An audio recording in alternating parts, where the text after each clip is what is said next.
Now, if you thought the speakers had a tough task of 7 minutes, our respondents, Mamadou and Martha, are tasked with 5 minutes to speak and comment directly on what has been said.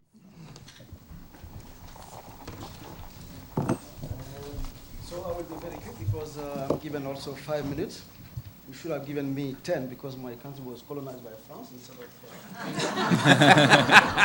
So I have to think in French and then speak in English. So I should have 10 minutes.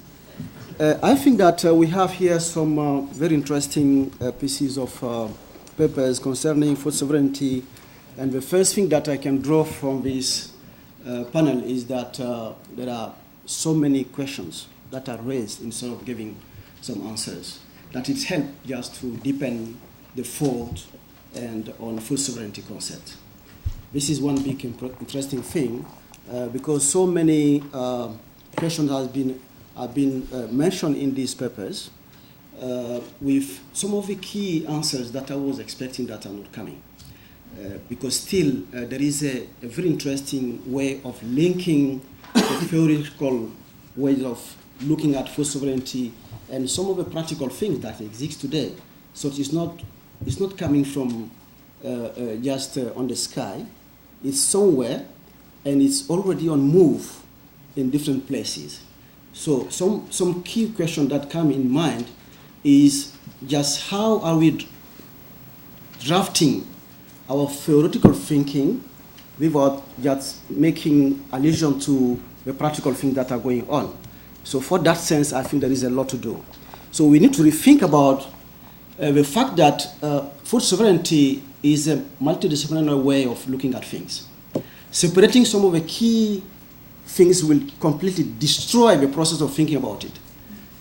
The way at farmers' level, we continuously debate that in our organizations. You cannot separate seeds from water, from the political background that is going on, and the land issue. So since the research is oriented towards specific issues, this is the essence of it. It's complicating some of the paper that we are facing here. It's complicating in the sense that separating some of these key things in our thinking, this is closing boxes between specialties that cannot be applied to a food sovereignty issue.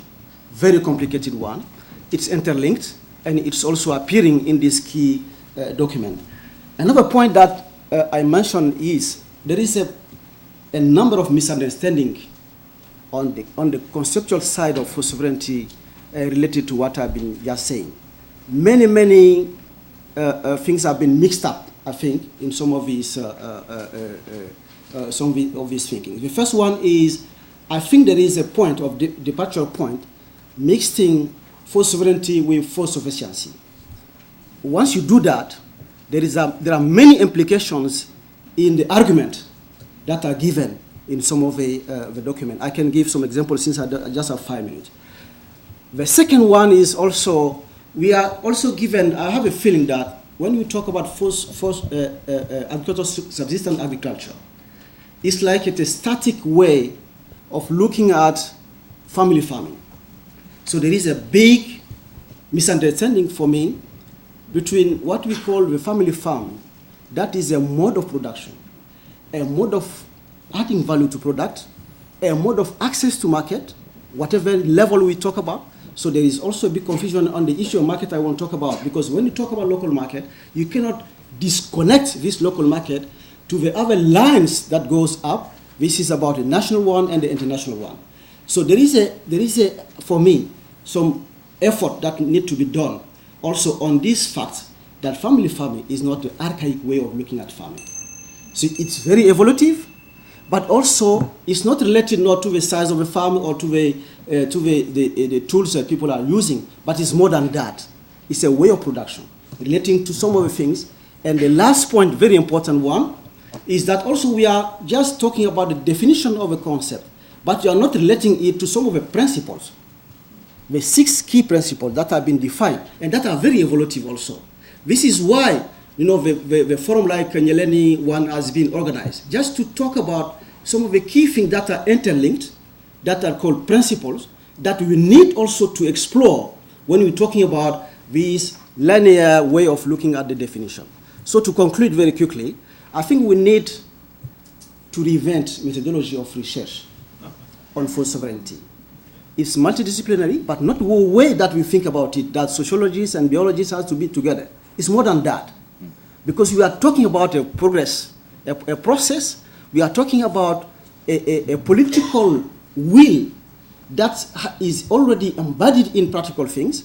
Then we need to have this interdisciplinary way. So just open your boxes, individual boxes, and they try to combine so that we can have more issue and more answer to what is food sovereignty today. That is not a theoretical concept, it's a practical one, a political one, but also a theoretical thing. Thank you.